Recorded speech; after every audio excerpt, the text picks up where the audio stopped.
नमस्कार, मैं रानी शेख, राष्ट्रीय अध्यक्ष राष्ट्रीय एकता फाउंडेशन।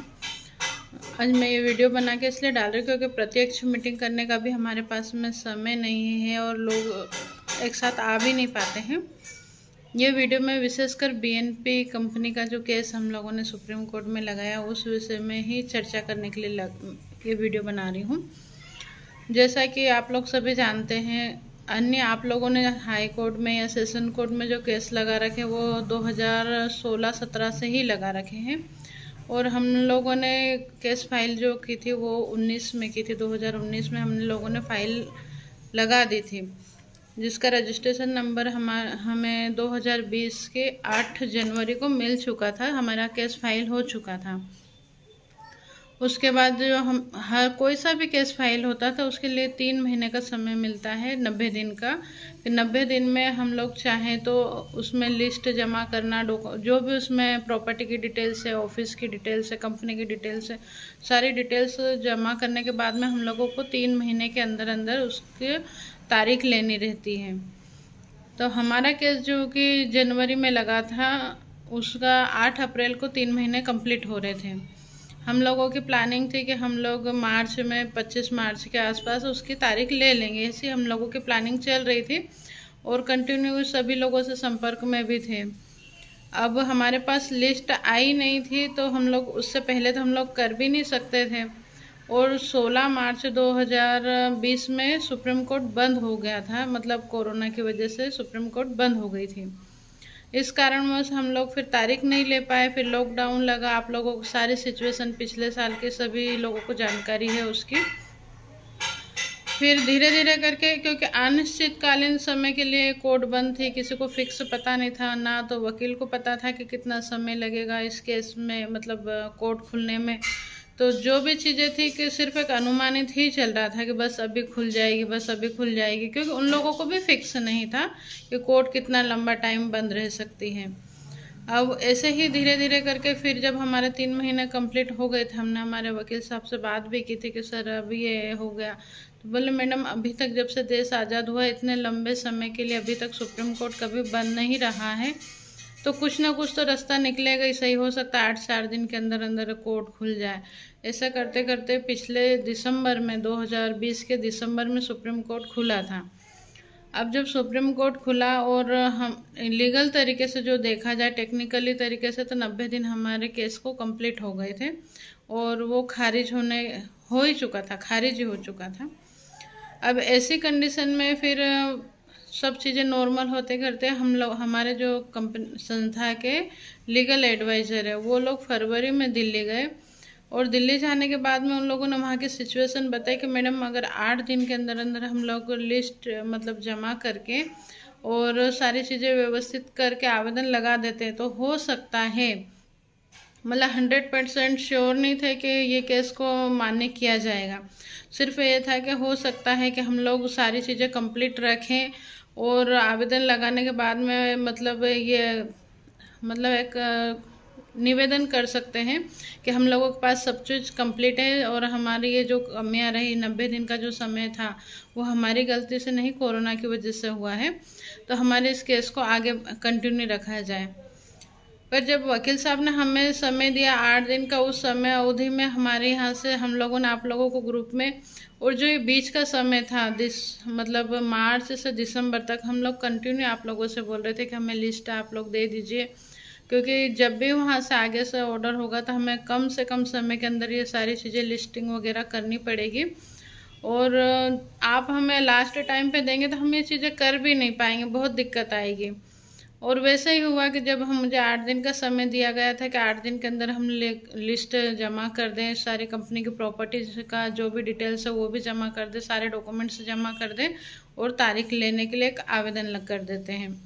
उसको एक्सेप्ट कोर्ट करती है नहीं करती वो कोर्ट के ऊपर, मतलब जज के नेचर पे डिपेंड करेगा, उसको फिक्स कुछ भी नहीं बोल सकते थे।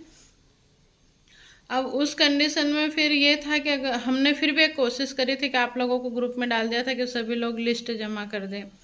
बाकी जो लोग हमारे साथ में हैं उन लोगों की भी लिस्ट नहीं आई थी और उस 8 दिन का समय भी वैसे ही निकल गया। हमारे वकील साहब ने फिर हमसे बोले मैडम अब क्या कर सकते हैं, अब तो अपने पास ये समय भी नहीं रहा, अब हम अगर आवेदन लगाएंगे भी तो हो सकता है कि चीज़ खारिज हो जाए और फिर हमें 6 महीने, कम से कम ये 6 महीना में इस फाइल को वापस से नहीं लगा पाएंगे। उस सिचुएशन में हमारे पास में बहुत मानसिक तनाव था कि भाई ऐसी स्थिति में क्या करें, केस खारिज हो चुका है। फिर हमने कुछ लोगों से, मतलब बीएनपी के कुछ लीडर पर्सन से जूम मीटिंग पे ही चर्चा की थी कि क्या करें। यदि हम लोग इस केस को आगे बढ़ाते हैं तो हमें वकील की पूरी फीस देनी पड़ेगी, देने के बाद में भी वो ट्राई करेंगे, फिक्स नहीं है कि उसको एक्सेप्ट किया जाएगा ऐसा। और अगर हम लोग इसको ख़त्म करवा देते हैं और दूसरा लगाते हैं तो उसमें हमको कम से कम 2 महीने तो लगेंगे ही लगेंगे, हम अगर रिटर्न फाइल करते हैं तो, और खर्च भी होना है कुल मिला के। अब अगर मान लो वो सारी चीज़ें हम लोग नीचे ये चीज़ आप लोगों तक भेज देते हैं कि ये केस खारिज हो चुका है, तो आप लोगों में भी एक तो ये है कि आपसी विवाद होते, बहुत सारे केस बन जाते, या लोग हताश निराश हो जाते, फिर आगे बढ़ के डबल से केस लगाने की उम्मीद ही नहीं रह जाती। दूसरा ये है कि हमारी जो अन्य कंपनियों की केस फाइलें लगी हुई थी और हम प्रशासनिक रूप से मतलब लोगों को अभी तक बचाते आ रहे थे कि हमारा एक केस लग चुका है ऐसा करके, और वो हमारी गलती के कारण नहीं, बिना गलती से ही वो चीज़ें तो ख़त्म हो गई थी। फिर मैंने अपने रिक्स पे मतलब सभी लोगों से चर्चा की और उसको वापस से केस फाइल कर दिया था। हमको लगा था कि अप्रैल तक तो हमारा केस आ ही जाएगा वापस से नया नंबर। हम लोगों ने डबल प्रोसेस की और बीएनपी की फाइल हमने रिटर्न लगा दी। पर अप्रैल में हमारे पास में जिस दिन नंबर आना था उसके एक दिन पहले ही मैंने बोला था कि हम हो सकता है हम लोगों के पास में कल कुछ नया आएगा, और जिस दिन आने का था उसी दिन मैंने फिर ग्रुप में डाला था कि 32 लोग सुप्रीम कोर्ट में पॉजिटिव पाए गए थे, बाबू से लेके तो जज तक में। और उस दिन से फिर कोर्ट ऑनलाइन हो गई थी, मतलब यहाँ तक हो गया था कि जज अपने घर से ही सुनवाई कर रहे हैं, मतलब कोर्ट में ही नहीं आ रहे, और अस्थायी रूप से वो कोर्ट फिर वापस से बंद हो गई थी। फिर उसको लग रहा था कि 8 दिन में खुल जाएगी, 4 दिन में खुल जाएगी, बाकी वो खुली ही नहीं। और ग्रीष्मकालीन छुट्टियां जो कि 15 मई से चालू होने वाली रहती है, वो छुट्टियां लग गई 10 तारीख से, मतलब ग्रीष्मकालीन छुट्टियां इस बार जल्दी स्टार्ट कर दी गई थी। फिर कोर्ट बंद हो गया। फिर जो हमने आवेदन लगाया था उसका भी समय निकल गया। फिर अभी कोर्ट खुला था जून में, 28 जून को कोर्ट खुली, 28 जून को हमने आवेदन लगाया और अभी हमारे पास में रजिस्ट्रेशन नंबर आ चुका है, मतलब नया रजिस्ट्रेशन नंबर हमारे पास में आ चुका है। अब देखा जाए तो हमारे पास फिर 3 महीने हमको मिले हैं कि हम लोग 3 महीने में लिस्ट और बाकी सारी चीज़ें जमा करके तारीख ले लें। बाकी कोरोना की जो स्थिति हम लोगों को दिख रही है, तीसरी लहर की फिर वापस से संभावना दिखाई जा रही है। सुप्रीम कोर्ट की भी ये स्थिति है कि हाफ मतलब स्टाफ के साथ में कोर्ट खुल रही है, जज समय पे नहीं आ रहे, बहुत सारी सिचुएशन दिख रही है बिगड़ी हुई।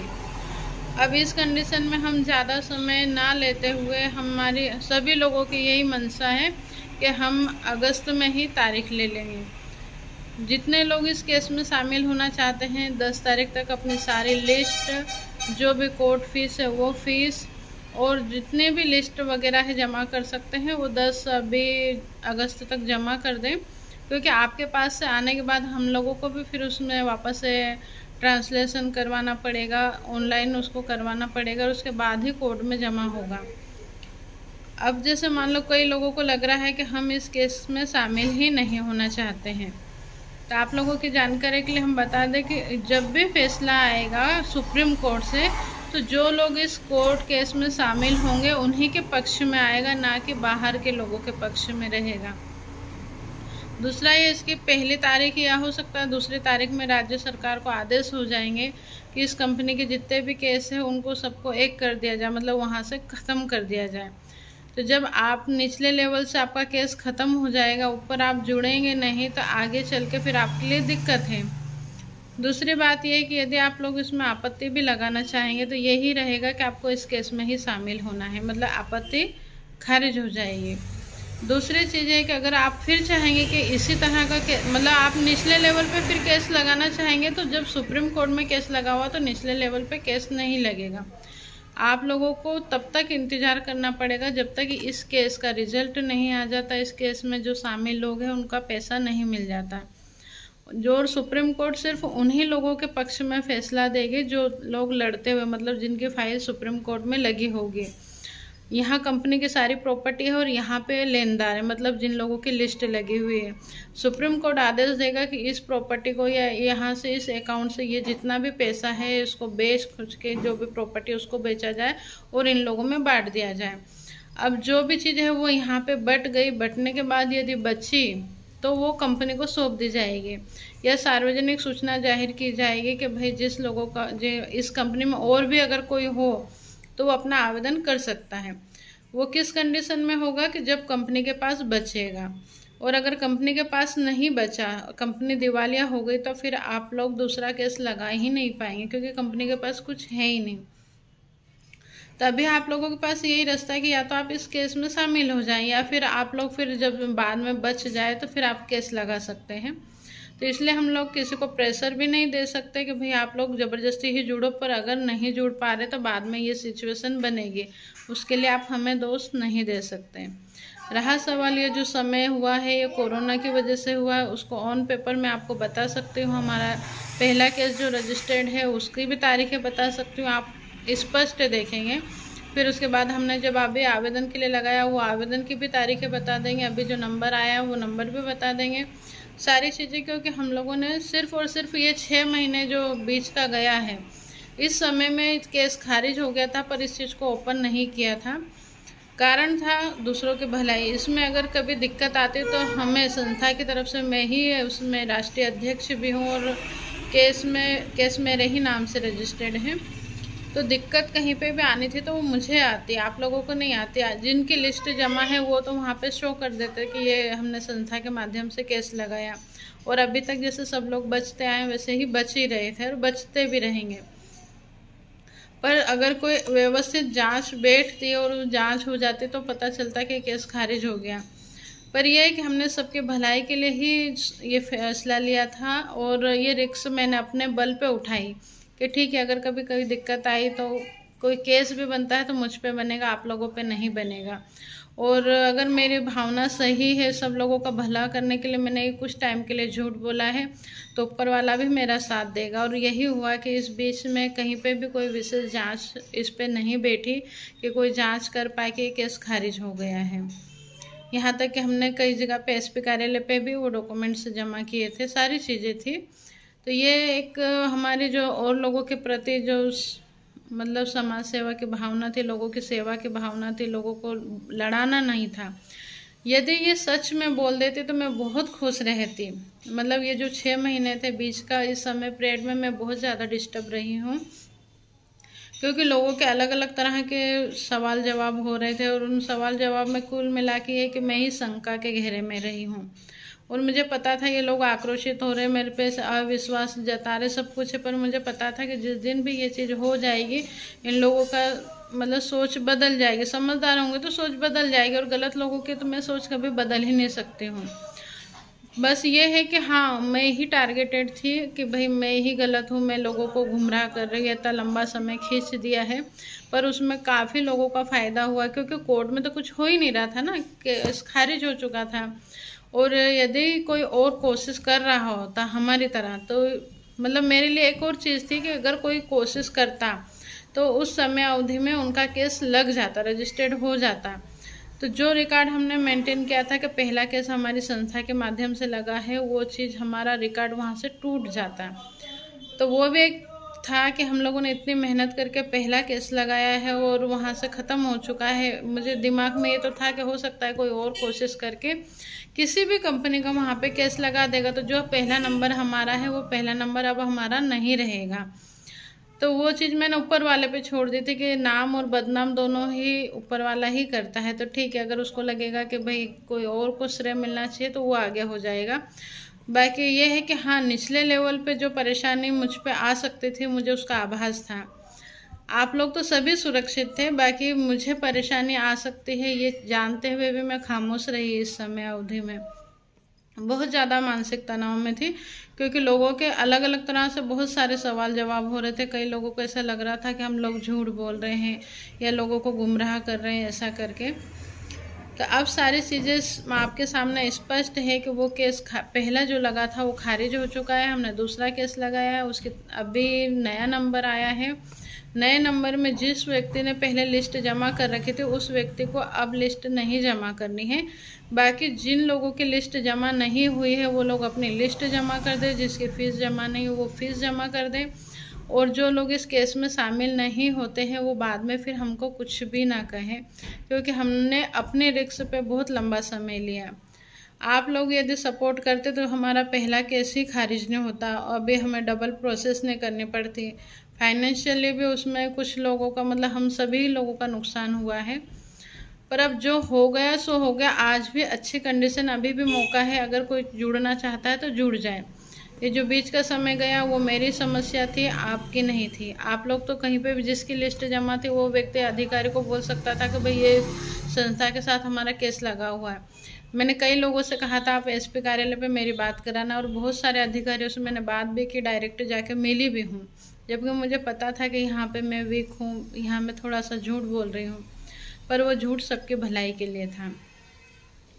अब ये है कि आप लोग इसमें लिस्ट जमा कर दें। हम लोग केस को इसी महीने में, कोशिश पूरी ये है कि इसी महीने में हम लोग तारीख ले लेंगे, क्योंकि तीसरी लहर फिर आने वाली है और उसमें कोर्ट का क्या रहेगा कुछ भी नहीं बोल सकते हैं।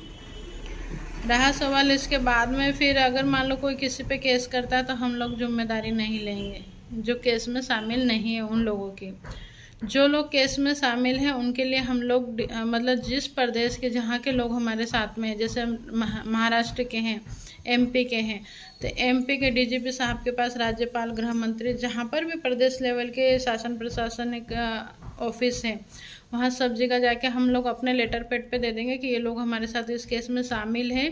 अब इस केस का रिजल्ट साल भर में आए, 2 साल में आए, क्योंकि सिचुएशन बदल चुकी है। कोरोना से पहले की स्थिति ये थी कि 1.5 साल में हमारे केस फाइनल हो ही जाएगा। बाकी अब ये है कि कोरोना की वजह से कोर्ट ही नहीं खुल रही, जज कोर्ट में नहीं जा रहे हैं। जज का ये कहना है कि जब तक तीसरी लहर आके नहीं चल जाते हम व्यवस्थित कोर्ट में नहीं आएंगे। तो आप या मैं उनका कुछ भी नहीं बिगाड़ सकते हैं। तो वही चीज़ें हैं कि जो लोग हमारे साथ आ रहे हैं उनके हम निवेशकों से भी और पुलिस प्रशासन से भी सुरक्षा के लिए कार्रवाई कर देंगे। उन लोगों को दिक्कत नहीं है, भले केस को साल लगे कि 1.5 साल लगे। बाकी जो लोग साथ में नहीं हैं वो हमसे फिर संपर्क में ना रहें, हमें परेशान ना करें, क्योंकि कोई भी व्यक्ति उलझ जाता है तो हमको फ़ोन लगाता, बोलते मैडम ये केस आप देख रहे हैं ना, तो इनसे बात कर लो, उनसे बात कर लो, अधिकारी से बात कर लो। तो फिर हम नहीं करेंगे। जो साथ में हैं उनको हम लिखित में दे देंगे। तो अब यह है कि 10 अगस्त तक हम लोगों को बीएनपी के सभी लोगों की लिस्ट चाहिए, जो भी लोग केस में शामिल होना चाह रहे हैं, और जो फीस डिसाइड हुई थी वो फीस भी जमा करनी है, क्योंकि हम लोग तारीख लेंगे तो वकील को फीस देनी ही पड़ेगी। और भी अगर आप लोगों को कुछ शंका हो या कोई जानकारी लेनी हो तो आप डायरेक्ट फ़ोन पे बात कर सकते हैं। और बीच में जो समय मैंने आप लोग मुझसे फिक्स तारीख मांग रहे थे कि मैडम फिक्स तारीख दो, पर आप ही बताओ मैं कैसे तारीख देती। यदि मैं आपको बता देती कि ये कोर्ट केस खारिज हो चुका है तो आप लोग हताश निराश हो जाते हैं, क्योंकि पहले भी कई लोग ऐसा कर चुके हैं कि केस के नाम पे लंबे टाइम तक खींच के फिर बोल देते ख़त्म हो गया, कुछ भी नहीं हो रहा है। तो आपका विश्वास भी टूटता, प्लस में सीनियर जूनियर या फिर कोई निवेशक आपके खिलाफ केस कर सकता था, या पुलिस प्रशासन आपको परेशान कर सकती थी। इसलिए खामोशी से मैंने ये 2-3 महीने 4 महीने निकाले, और आप लोगों से मैं ज़्यादा चर्चा में भी नहीं रही। बीच में मैं इसी कारण से बहुत मानसिक तनाव में रही हूँ, मेरा खुद का स्वास्थ्य खराब रहा। देखिए, जो हमारे पास में 4 कंपनियां हैं, 3 कंपनियों का केस रजिस्टर्ड ही नहीं हुआ, तो हम क्लियर अधिकारी से भी यही बोलते हैं कि हमारी फाइल लगी हुई है पर रजिस्टर्ड नहीं हुई है। बीएनपी का मैटर अलग था कि वहाँ पे हमने बोला कि फ़ाइल लग चुकी, केस नंबर हमारे पास आ चुका था, पर वो बस चीज़ है कि हम अगर आपको ओपन करते तो दिक्कत आती, इसलिए हमने ओपन नहीं करा, वापस से नंबर लिया है, मतलब फिर हम लोग वहीं के वहीं हैं। थोड़ा समय हमारा अब ये एक्स्ट्रा चला गया, पर उसमें ना आपका दोस्त था ना मेरा दोस्त। हाँ, जो लोग साथ में नहीं आए वो लोग अगर हमारे साथ में पहले जल्दी साथ आ गए होते तो हम लोग आज बहुत अच्छे पोजीशन में होते, शायद 2-1 तारीख पड़ गई होती हमारी। तो जो भी है गलती किसी और की रही, बाकी सज़ा तो इन 3 महीनों में कुल मिला के मैंने ही भुगती है। खैर, जो होना है सो हो गया। बाकी अब ये कि लिस्ट जल्दी जमा करके हम लोगों को दे दे, और मैं जल्दी ही महाराष्ट्र भी आ रही हूँ, महाराष्ट्र में बॉम्बे हम जाके वहाँ के डीजीपी साहब को, राज्यपाल, गृह मंत्री, सीएम साहब कार्यालय पे जाके कार्रवाई कराएंगे ताकि आप लोगों को दिक्कत ना आए। एमपी में भी हम भोपाल में कार्रवाई कर देंगे। बाकी राजस्थान के लोग अभी हमारे साथ में नहीं हैं, वो नहीं आते तो बाद में हम लोगों को नहीं बोल सकते। और रहा सवाल प्रॉपर्टी के, जितने भी डॉक्यूमेंट्स हमारे पास आए तो वो सब हम लोग सुप्रीम कोर्ट में अटैच कर चुके हैं। अब यदि मान लो वो प्रॉपर्टी तो सुप्रीम कोर्ट में अटैच हो गई, बिक के उन्हीं लोगों को मिलेगी जो कोर्ट में शामिल है। बाकी लोग निचले स्तर पे जो रह गए हैं उनका कुछ भी नहीं होगा। इसलिए अब आप लोगों को है कि जल्दी से जल्दी लिस्ट जमा करें। और ये 2-3-4 महीने जो आप लोगों को लग रहा था कि मैडम जवाब नहीं दे रहे, उसका कारण मैंने क्लियर कर दिया कि वो केस खारिज हो चुका था और हमने ये सेकंड केस लगाया है। ठीक है, धन्यवाद।